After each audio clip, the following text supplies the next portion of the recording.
Good afternoon, sorry. Welcome to the session 12 of block 3, where we are looking into the physical evidence.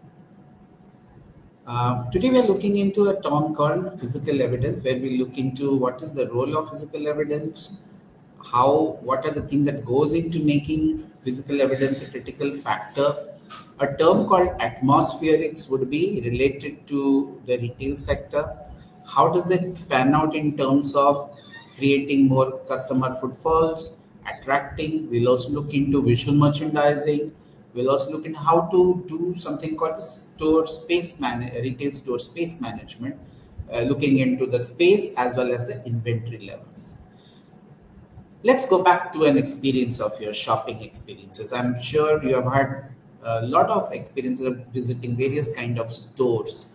Now, if I tell you, if you were to work out, what is the greatest experience in terms of a shopping, experience that you had visiting a particular superstore or a marketing complex or any kind of a mall, you will be, if you see your answers, if you dig deep, you will find that okay, the grocery store nearby was not though you buy a lot of products, may not be a product, may not be a desire to go quite often. Rather, you would like to go to a place where you get an AC, you get well laid out merchandise, your products are well laid out, where there is a good display counter, where you have something like a kiosk which is available, some kind of a structured way of looking at things. Sounds familiar? So that's what is atmospherics is all about. When you talk about the surroundings, which is creating a kind of a positive or a negative vibe, it can go both words, can actually impact the shopping behavior of a consumer. So what is that for a retailer in this case? Why would a retailer would look into a link between shopping behavior and the factors that the environmental factors, or basically, if I may say so, the store environment factors which they should be looking out. Now, what are the things that they should be looking forward to when we are looking into the environmental factors, which we call as atmospherics? Now, the example that I shared is why do customers like visiting a particular store or do not like visiting?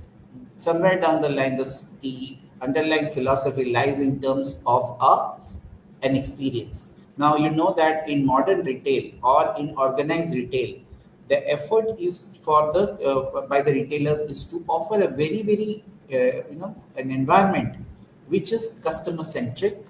When I say customer centric, or customer who is coming to those outlets, they should feel happy, they should feel elated, they should not feel pressurized, they should be given the freedom to choose whatever products and services that they want to get from you.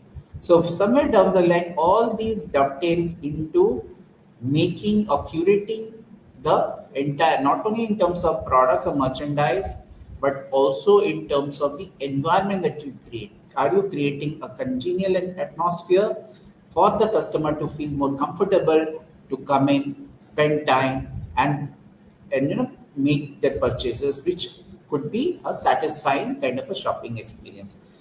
Now, when you talk about these kind of parameters, the atmospheric parameters are basically the physical characteristics that the retail store is having in terms of, let's say, the layout of the store, how are products arranged, how's the lighting environment, what is the kind of colors that they use, are they using any kind of they could be using lighting which could be very conducive, very bright lights or dull lights, or you could talk in terms of something which is in terms of visually appealing kind of fixtures within the store.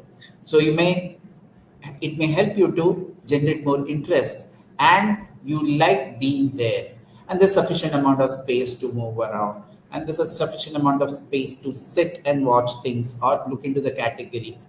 Now, according to the product category also, the amount of space that needs to be given is also given a lot of importance for the customer to spend. Because understand, as I told you before, Atmospherics deals in terms of for the customer engagement point of view.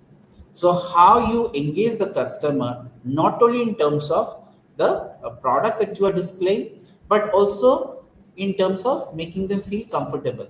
So many things gets planned in terms of the planning the importance of bringing the atmospheric to the customers. Does that require planning at the retailer level? Perhaps yes, because the image of the store depends upon what you are curating. So you have to plan for it. First of all, what is the identity of the brand? So for example, today we talk about McDonald's, that the golden M, it signifies that store. Wherever that store, from a distance one can understand. That's a kind of an attractive point which pulls the customer to those stores, right? So similarly, when you look into your atmospherics not only looks into the internal but also the external ways. For example, when you walk into a Titan store or a Titan store, or you walk into let's say a PC Jewelers, right?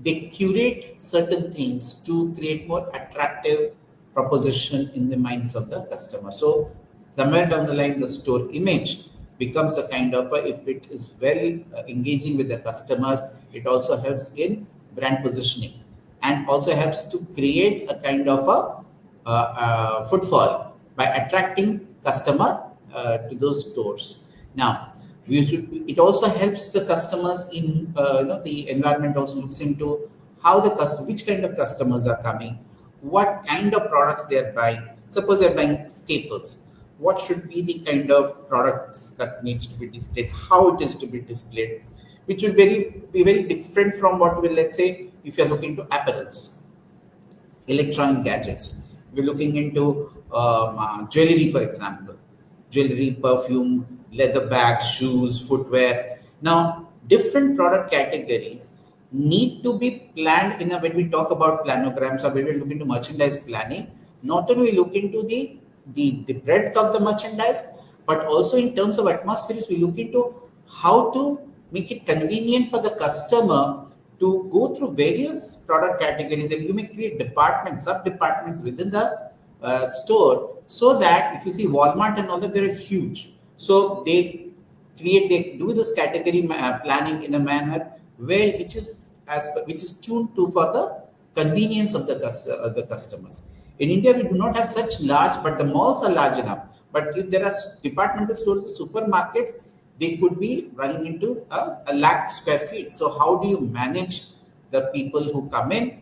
How you make that from a convenience point of view, customer convenience point of view, you ensure that the products are properly displayed. There's the proper signage which is indicating.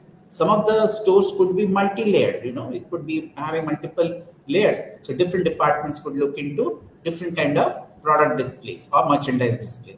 If you walk into a Fab India store, you may find that the standalone store may be having, let's say, the general products at the bottom, at the ground level.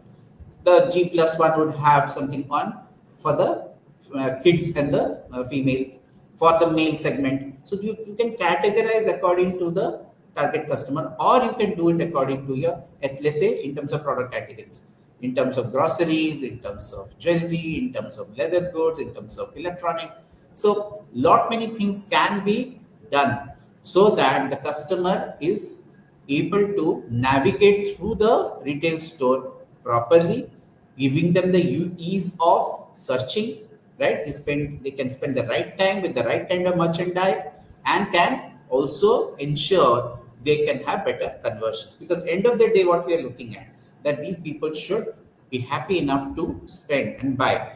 If you are giving, suppose your retail store is good, you are having good merchandise, but it's very cramped, it's very chaotic, and products are not properly laid out. People are crossing each other, right? And what we call as a customer traffic within the store, and they are bumping into each other, and the store is not properly managed. It gives lot of anxiety and panic situation, and as a result, what happens? They feel hassled, and perhaps even after having a big name or having a good product category, you may not be able to meet the requirements of the customer. The customers might feel apathetic towards the store. So for the retailer, how to put the products categorization, how to use the space within the store, ensuring that there is a proper flow of customer traffic without any hassles, and ensuring that the exit also is where you're making your payments is pretty smooth. Now, this is a process which needs to be curated by the retailer in terms of ensuring that the customer is able to cater to the customer experience, what we call as the customer experience, and the experience goes a mile to create more store patronage. What is patronage? Where the customer feels happy to come back to that particular store again and again. Now, the experience part, yes, you can dole out some kind of incentives, you can do some sales promotion exercise, all that is fine. But end of the day, this experience, if it is a bad experience, despite having some of the best products and merchandise, things can go awry. So as a retailer, you need to ensure, or as a store manager or the person who is handling that department, they need to be sensitive enough to monitor. Because understand, in retail counter, you don't need to sell anything. It's mostly displayed in such a manner that the customer should be left free to choose. They have the freedom to choose. They get a lot of varieties. So the more the variety, they will be they'll be searching on their own. Yes, some of them do search online and then they come to the offline, they ask for specific things. So that's when your manual intervention also needs to take care of it. Now, if you're having huge stores, you also need to have checks and balances. You need to have monitoring mechanisms in terms of RFID, security, so that there is no pilferage of any or shoplifting issues which can take place, because all this can create chaos. How, where, and when would, what kind of products, what kind of processes, what kind of facilities are you providing within the store is also very, very important. But when you look into the various components of retail atmospherics, we are looking into four basic area, as you can see here. It covers the external part of it, which basically talks about the storefront, the facilities, the parking lots, and so on and so forth. And what kind of notification in terms of signages are you offering so that the customer is well laid. See, these days, even if, for example, if you are having a store which is having physically disabled, you'll find that in international markets, the parking lots for disabled is very, very sorted out.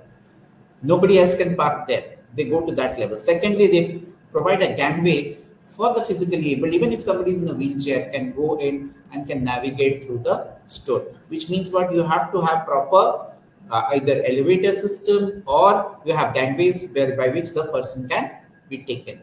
The store staff can help, lend a helping hand to these people to, while shopping, while if you are physically disabled, you can always help them. So it creates a lot of empathy from the retailer side to empathize with the customer, and customer feels elated. So, and what floor has what kind of merchandise? I want to go for electronic goods. What kind of signages are you providing? What is the way to the facilities? So from the storefront, I need to know where to park my vehicle, where to store my, where can I collect the trolley, right? All those things can be looked into in terms of storefront. Storefront, of course, also has a design component built into it. If you are having a retail chain, the same chain of stores should look the same, consistent throughout. Now that needs to be taken care of in terms of external part. Now going inside the store, there is another part of atmosphere, because that's another environment that you are creating. So we look into the physical fixtures, the kind of color combination, the lighting, the product display, everything. And third part is where you look into the store layout. We'll talk about this a little bit more. Store layout is basically, as I told you, if you want to have customers coming into the store, if you're having higher footfalls, how do you manage that customer traffic? It deals with that. And last but not the least is the visual merchandising, that for your merchandise to be showcased, to be curated properly, you also need notifications. You also need information made available, whether it is in form of information kiosk, or through through display counters, or through a glass counter, or whatever displays that you do, that needs to be properly planned out. And these are the components which help you to talk in terms of your basically define your retail atmospherics, which is basically helps in shaping the customer retail experience going forward. Now let's look into the first component of retail atmospherics, that is external atmospherics. Here I've given you a snapshot of different kind of retail outlets where you can having a kirana store, you have an apparel store, you have electronic store, there is a cafe, Starbucks. As you can see, each one has its own way of attracting. You find some of them are very well laid out, and it gives you a very a different feel when you look into this.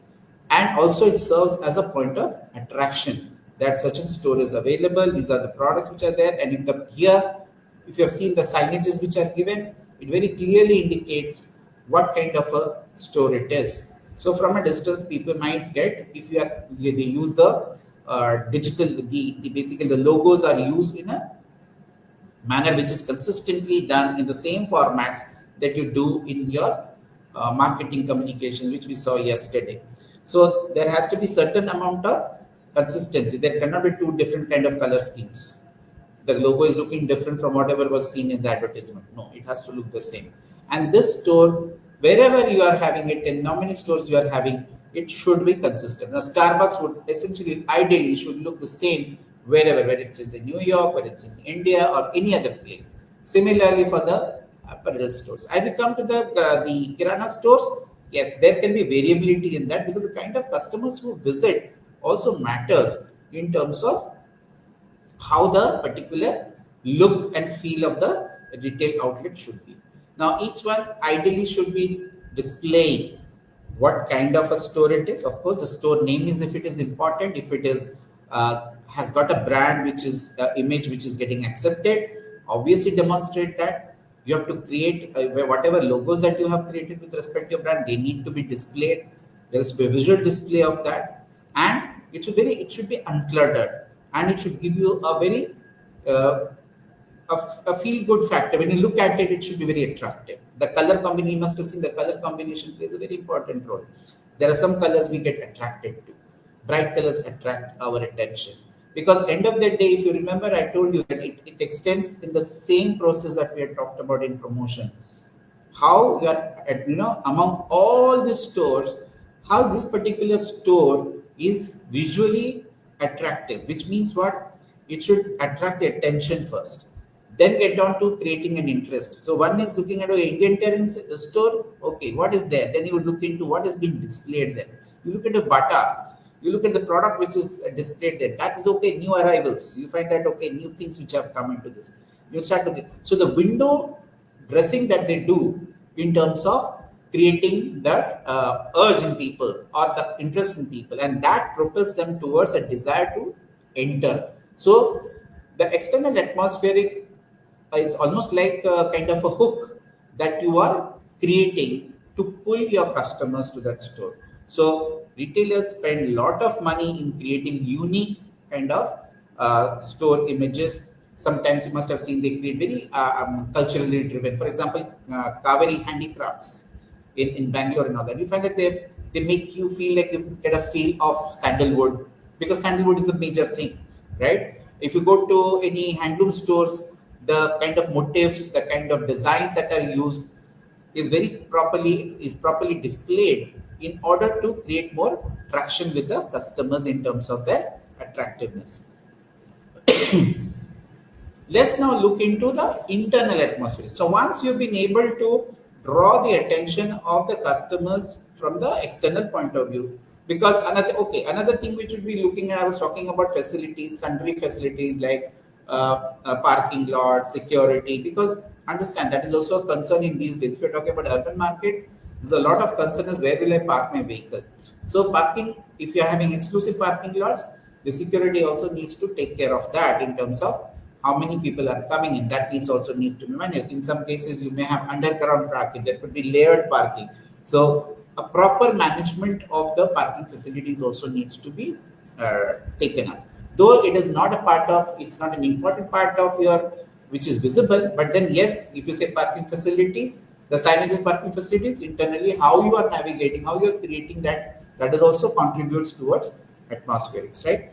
Going internally, now from those stores, you can enter the store. There are shopping malls where they say from that parking places, you can take an elevator and get into the various stores on the mall itself, or you can walk into the certain stores. So they have well laid out plan. They indicate on the signages, if you want to, these are the, this is the east wing, west wing, right wing. If right from the garage, those notifications are given.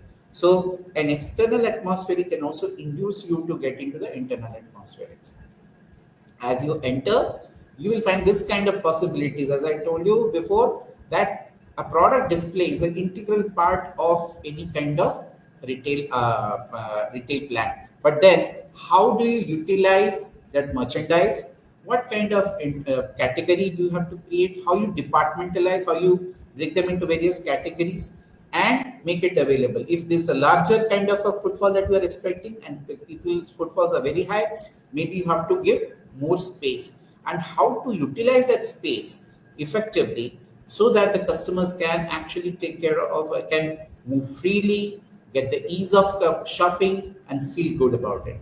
So you can see, depending upon various product, what is the kind of the arrangement which we call the next part which we'll be dealing with is the store layout. The store layouts or the particular category layout can significantly vary according to the kind of products that they carry and the kind of customers also who are visiting that store. You've got to understand that as very, very important, because who is walking and what kind of the people are there, the store managers. Many a times you'll find that these are stores which are huge stores, you do not have any kind of people available. So how are there store managers, are there self people group assigned to particular stores to give you more information? Suppose you have read about a particular kind of a scheme which has come in a grocery store and you want to inquire about it. So the store people have to defend that. May not be selling the product, but yes, they have to provide the vital information.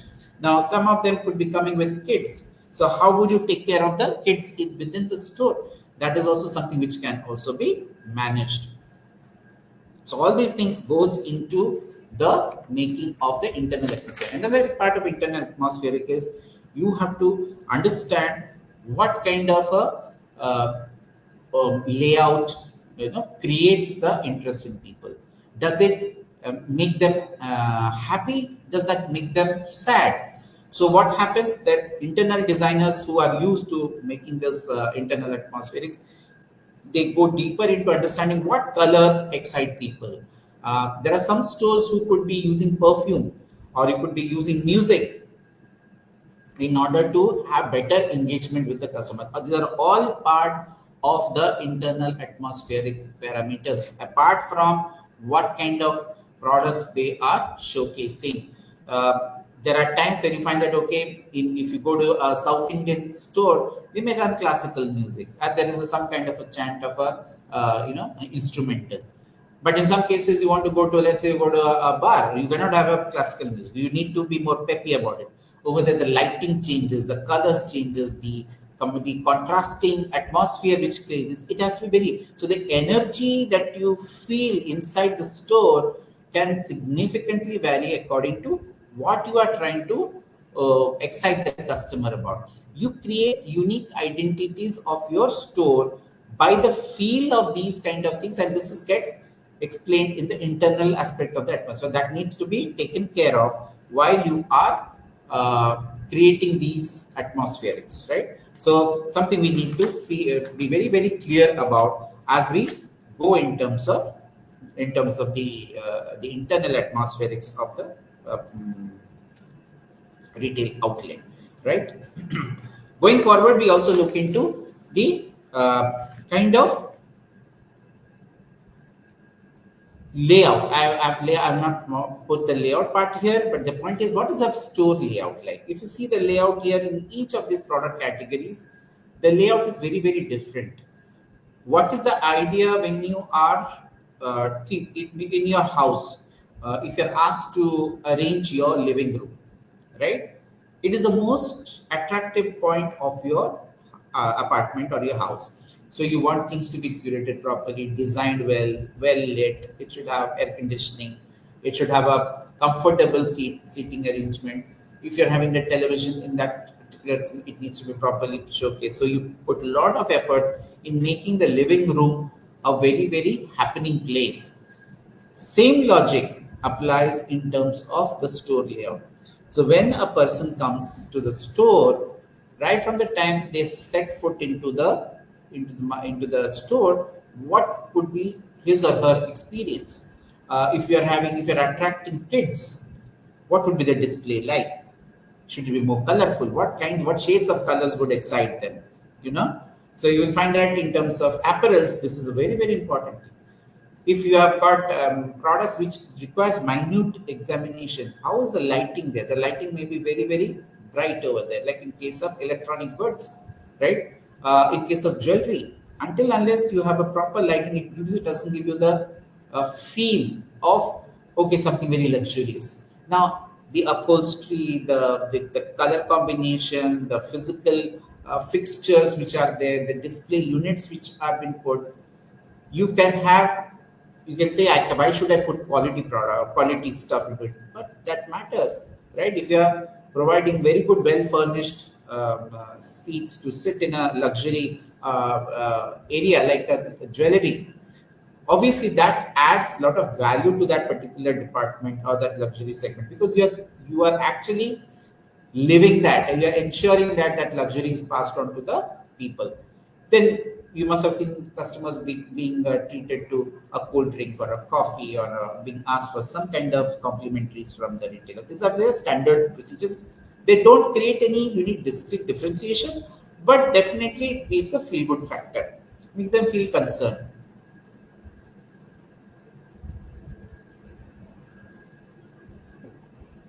The customer concern which is being attended to, and also empathy which we talk about, because when you look into service quality has various dimensions, out of which empathy, assurance, reliability, right, tangibility, all these things have a parameter which can be used to measure what is the quality of service that is there.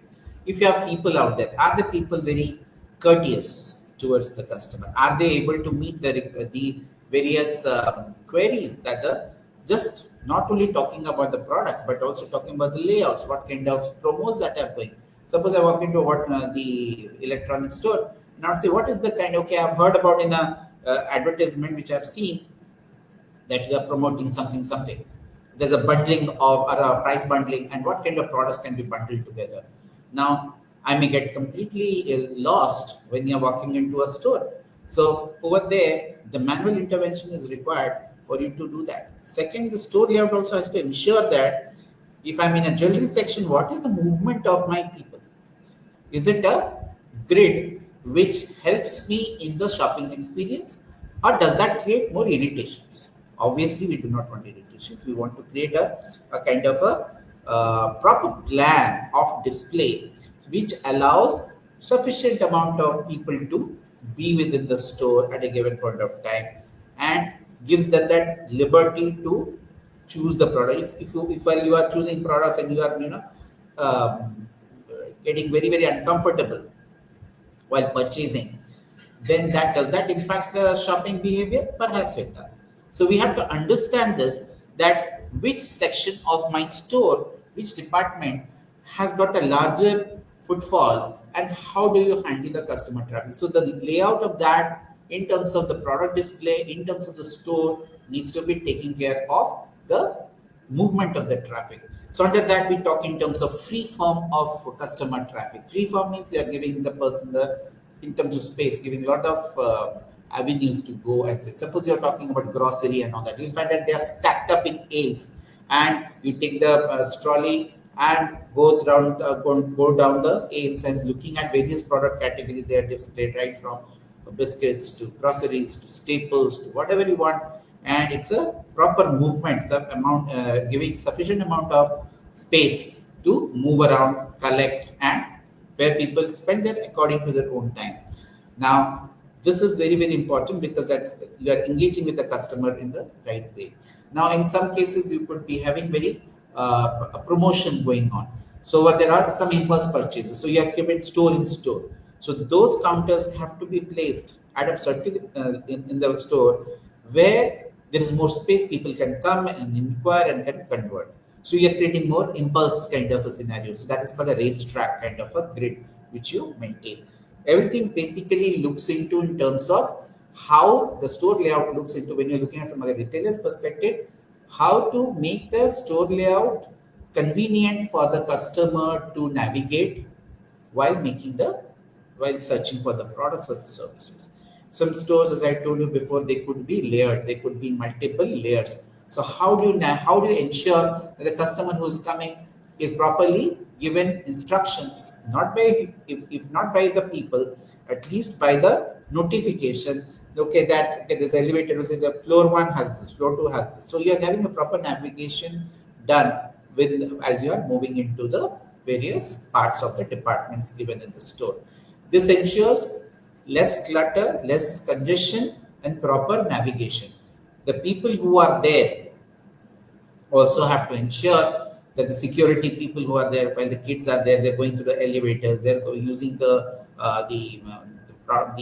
what do you call the elevator when you're going through the lifts, or you're going through the elevators from one store to another.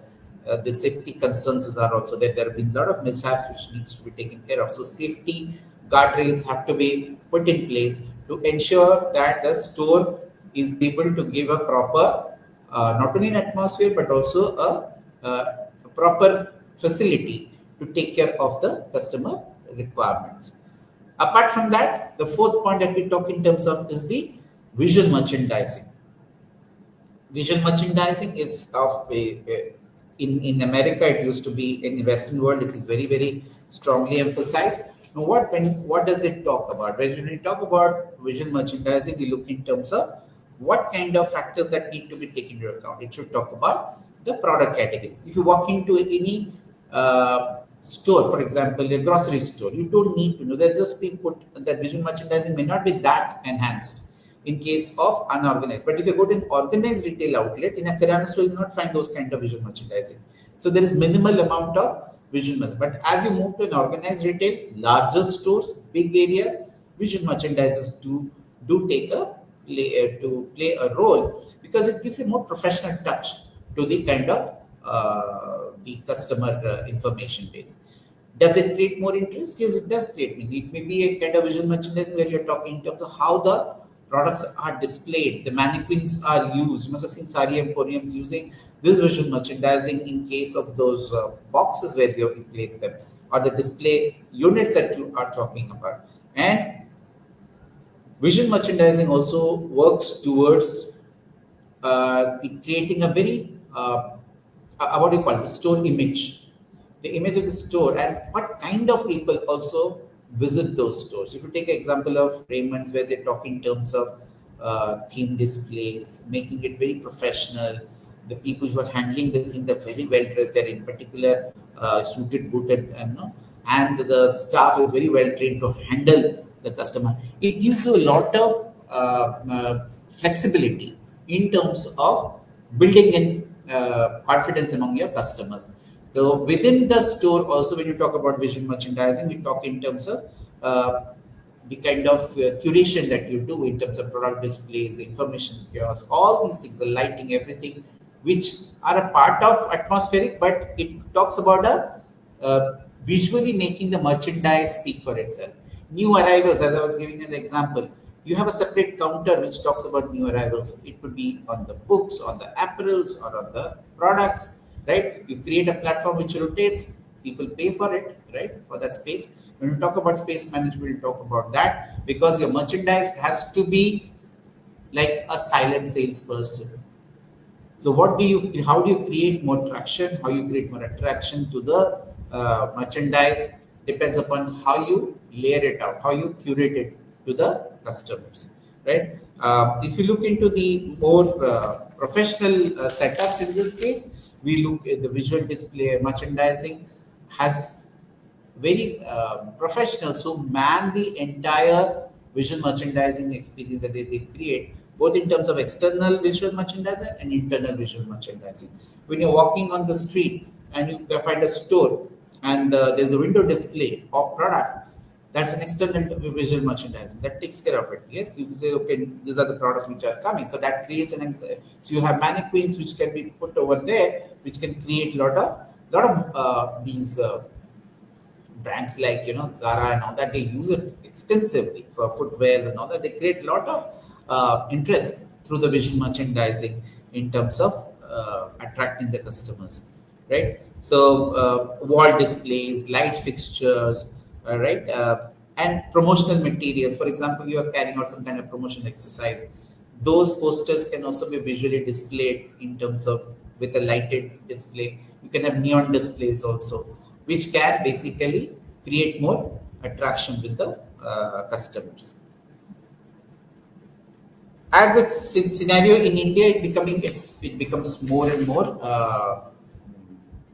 evolving, as we call it, and you'll find new ways of creating more attraction. From distances, you can really talk about the external atmospheric. Visual merchandising plays a role in creating external atmospheric. How the logo has to be designed, how the store has to look consistent wherever they are available. Like the McDonald's stores have the golden M and the various characters which are there, that needs to be showcased. Domino's has a different feel altogether, very bright colored. Now, is that the format which is going to be there across? Now, those are things which needs into the visual merchandising parameter. Now, let's move to another important part of store space management, which directly impacts the store profitability, because we understand we deal here with the inventories and the kind of space that is which is optimally used to increase your revenues. Now, for a retailer, it's very, very important that they must be planning retail profits. So ROI becomes a very critical thing, that how do we ensure better return on investment using the same space, right? So there are different space measurement mechanisms which I will talk about as we go along, to understand how to utilize that particular space effectively in a particular manner, so that the retail's performance from that particular merchandise can be enhanced, right? At the same time, we also look into space management, also looks into the store management, which I talked about. Space management talks in terms of the store layouts. The layouts is basically is a manifestation of how to do the space management, because if the layout are not properly done, customer may not feel convenient. Secondly, operational efficiency. For example, you must have seen in retail outlets the payment, the counters. They have it in every counter, but only the ground payment counter may be open. Then now that creates a lot of commotion. Suppose I am purchasing something it's a multi-layered store. I am buying something from the third floor. I have to come all the way down to this first floor and make the payment, stand in a queue and get this done, when it could have been easily taken care of at the third floor itself, right? So a lot depends upon how you lay it out, and look at it from an operational point of view.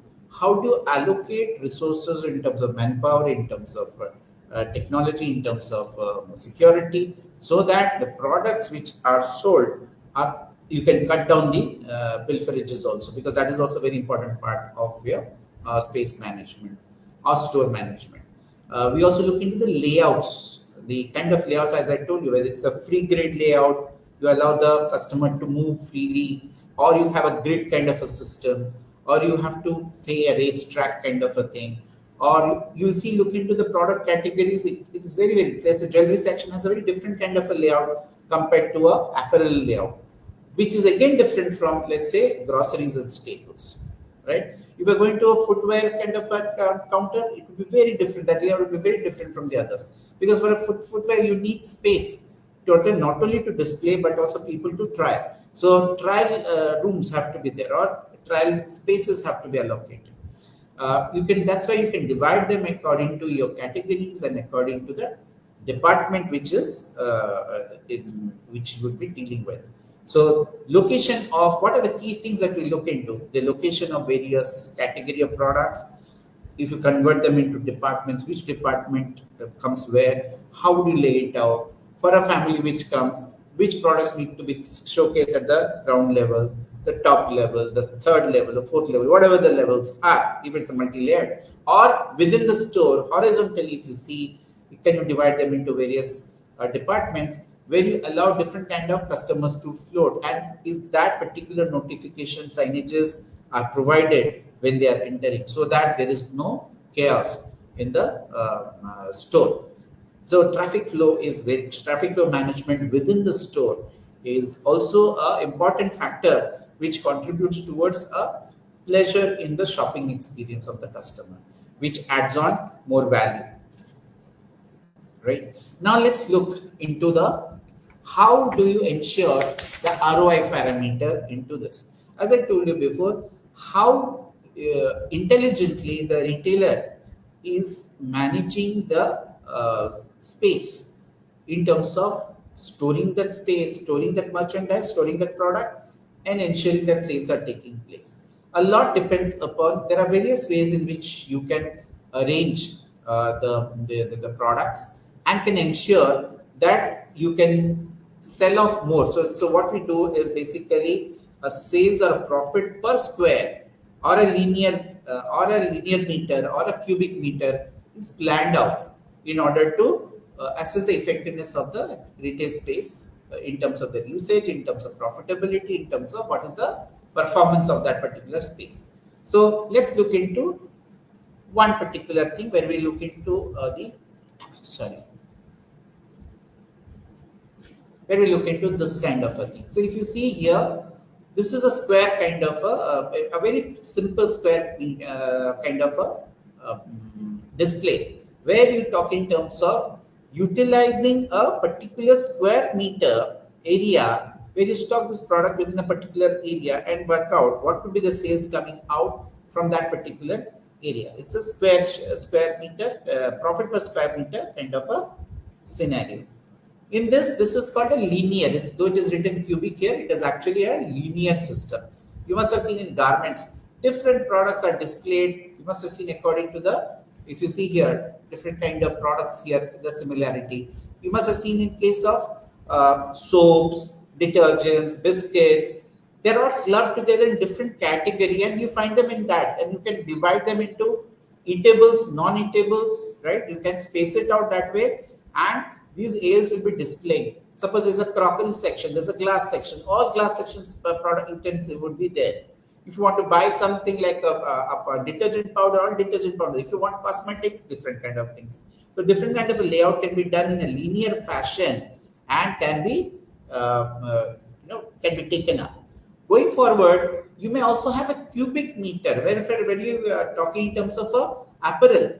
You have to go around it, so you can create the length and the breadth and the depth of the kind of. So what you are doing within that square meter, a cubic meter, you are ensuring what kind of products can be displayed so as to increase your potential in terms of the purchasing capacity of that particular outlet, right? So if you are talking about a square kind of a thing, you get space. You can have products which can be displayed in a particular manner, and for every square meter, you can actually say how many products are being showcased, and what is the amount of sales that can take place compared to a linear, where you're putting into a linear format. So now this can vary according to the kind of products that you have got. In case of cubic, you may have in between aisles where you can turn around a 360-degree kind of an assessment you can do, and can ensure there is a better customer choices available, as well as offtake taking. Offtake means consumer conversion. So you can give lot of opportunities in terms of space, so that the customer is able to buy those products, or depending upon the way it has been curated. So per square meter, the sales can be managed in terms of the retail performance. That is where when you use it as a metric in terms of what square meter of space am I utilizing, whether following a square kind of a format, a linear format, or a cubic format, to generate more sales. That will be a indicator of the retail performance. Now, if this I told you in a nutshell. So if you can explain this with respect to the entire product range that we are talking about, across the departments that we are talking about, You understand what kind of a logic needs to be put into place from a retailer's perspective so that you can leverage on the store space in terms of performance and can improve your profitability. The sales can be improved, and also from the profitability point of view, you can look at it.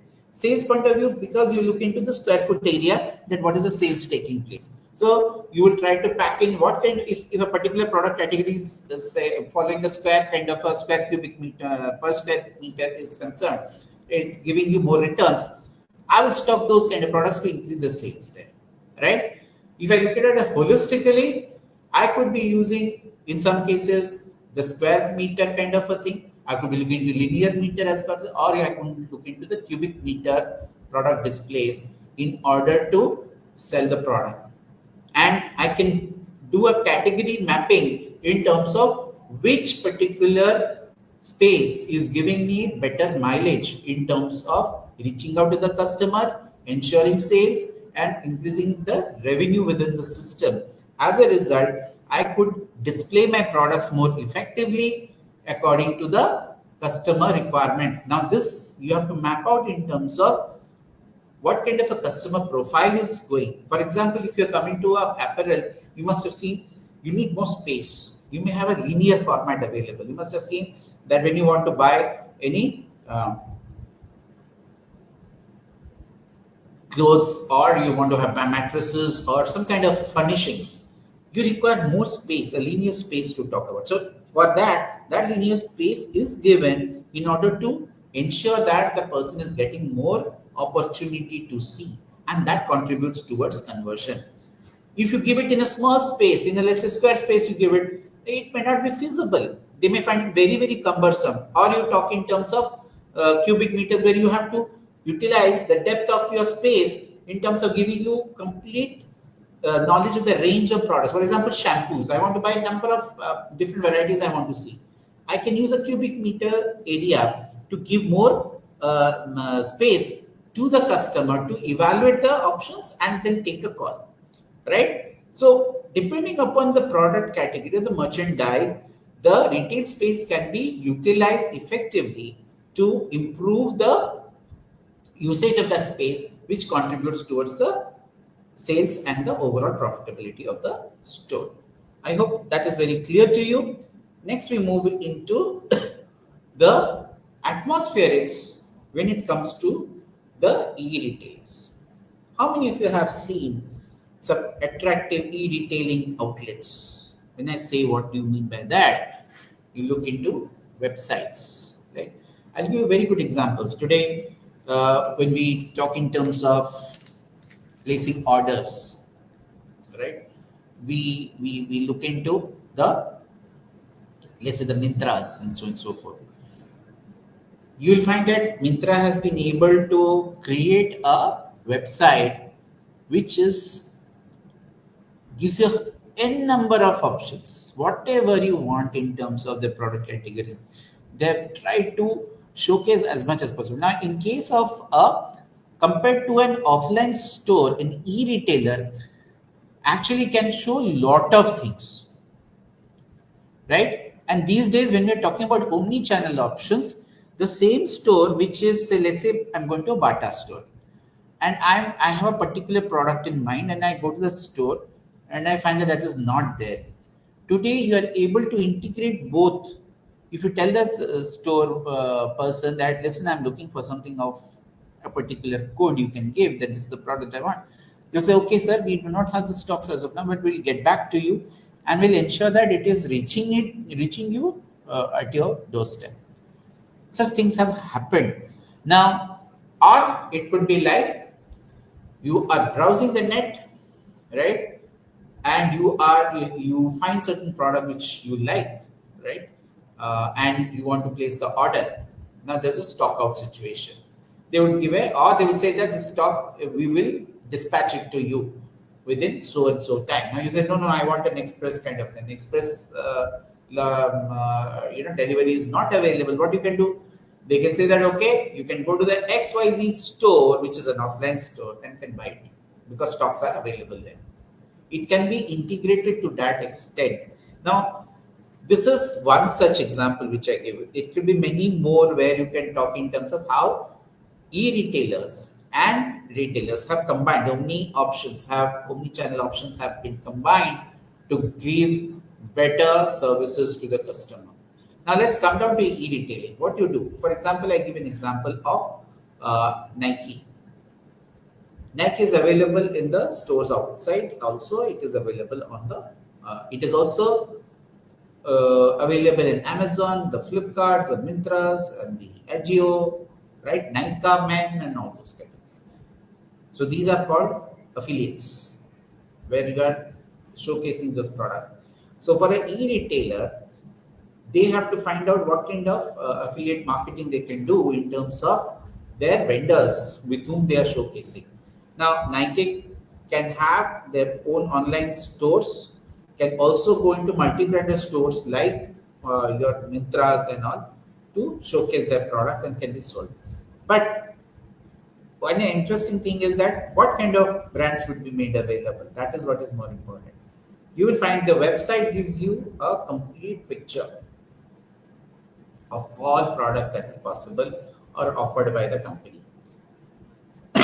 For example, in case of Nike, how many types of footwears are there?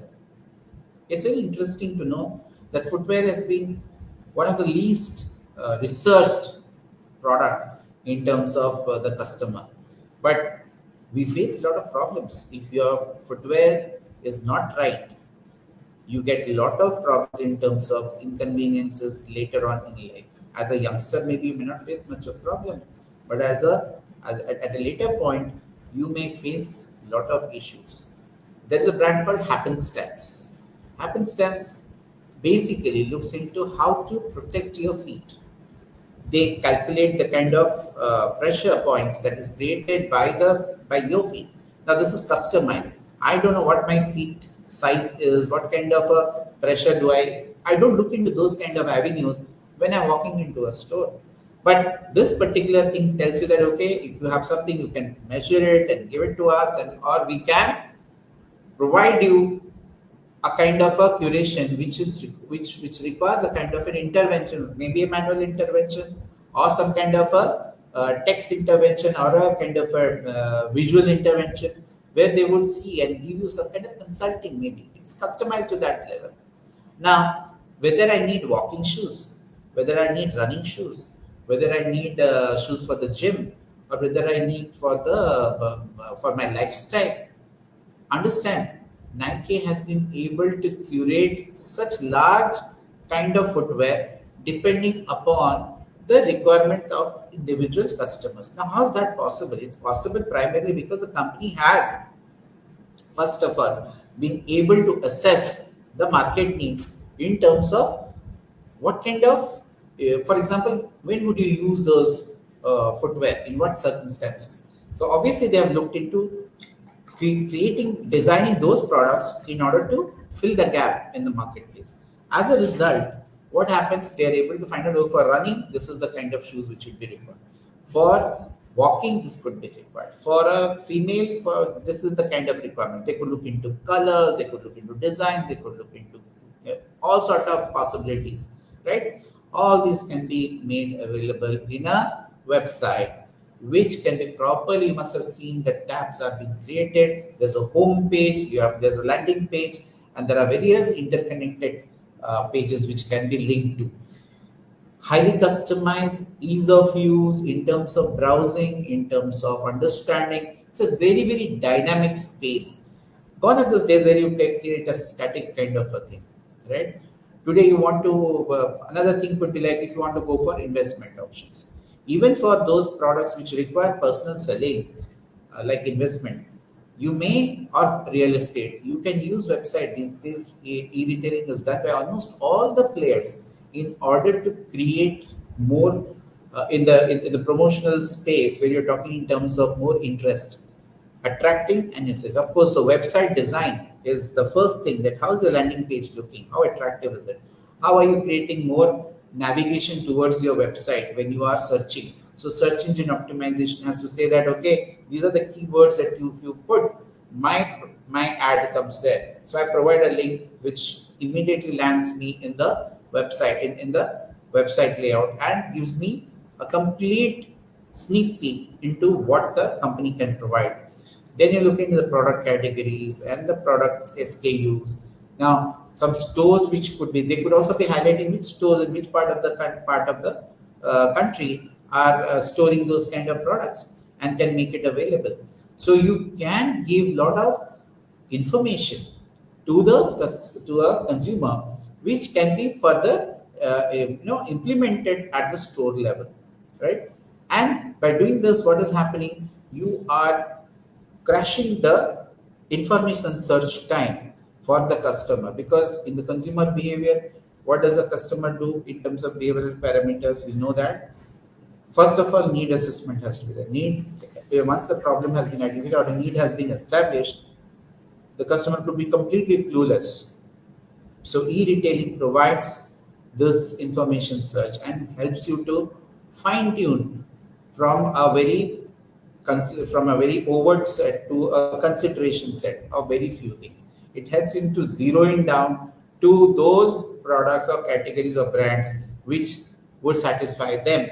So they would go, and this website layout, the design itself, the information that you provide, the colors, the schemes, the kind of information that you provide, and the ease of navigating through the website and bringing in more interactivity. Like if you can create chatbots over there who can help you to navigate through the website and give you whatever you are looking for. In case of investments, if you're looking for a home loan, if you're looking into a fixed deposit, if you're looking into buying a car or putting into a house loan, everywhere the kind of questions that is required can be curated and can be brought in. Yes, there could be manual intervention required, but the broad level information which can be standardized can be made available through the e-retailing efforts, and that helps the customer tremendously in the consumer decision making process in terms of getting more information. So information search leads to evaluation of alternatives. So when they find out, okay, what kind of alternatives do I have? If your information search, if your website or your e-tailing efforts has been able to justify the information or accurate whatever the customer is looking for in terms of the product information, in terms of their availability, in terms of the price ranges, the whole, or a comparison sometimes with others, right? We were talking about car deals. Wheelsjix.com, they compare. If you give a website bikes, they could compare and take one brand with the other brand. So over there, they give you a lot of information. Same thing happens in the tourism sector when you are talking about, let's say, there are tour like what do you call it? MakeMyTrip.com, or where you're talking about eTrip.com or whatever. So you'll find that they're able to, or you're talking about SOTC, they can curate themes according to whatever your requirements are. So today's e-tailing efforts looks into making the online space more dynamic to cater to the individual and helps in customization. Customization to certain extent can be done also in the offline thing, but you can do it at your own pace and according to your requirements. If you really create those kind of avenues, so you have to create those buttons to create. For example, if you are having a travel plan, is it a family travel plan? Is it a group travel plan? Is it how many people are going? How will you go? How many days? I don't want to go to a particular place for 10 days. I may go in for 4 days or 5 days. So that's a very flexible kind of a offering that needs to be there. So is your website or your e-retail efforts are able to absorb those kind of flexibilities that the customer is demanding and making it more customizable. Yes, you can have chatbots, but the chatbots will not be able to take care of the flexibilities that you are trying to bring into the space. And thereby, you are giving information which could be validated, which could be more relevant to the customer experience and will help them in saying taking a decision forward. Because after alternative of evaluation of alternatives, you move towards a decision to buy. So a lot would depend upon how you are curating this thing in the website, so that you are moving them one step ahead in terms of taking a decision in favor of the brand or the service.